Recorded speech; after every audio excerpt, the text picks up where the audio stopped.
دریای خیلاب، دریای اندراب و دریای سرخاب که مهمترین دریاهای بغلان به شمار می روند در حال طغیانند و ملکیت‌های زیادی زراعتی و مسکونی را دارند طعمه خود می کنند.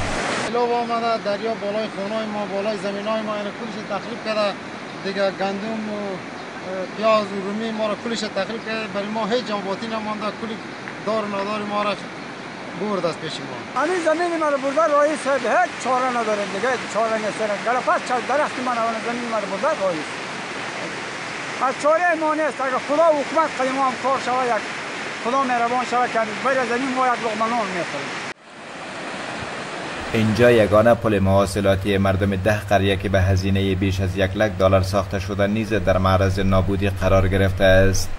مشکل ما این پول است. فقط این پول اگر دریا ببره ما دیگه در بدر خاک بستر هستیم. مکتب ما اونجا بند است. طرف مکتب رفتن نمیتونه، شاگردی طرف مردم آمده نمیتونه، عبور و مرور مردم بند میشه. و اما محمد نصیر کهزاد رئیس مبارزه با حوادث ولایت بغلان میگوید کار برای تحکیم پل جریان دارد و امیدوار است بتوانند این پل را از خطر سقوط نجات بدهند.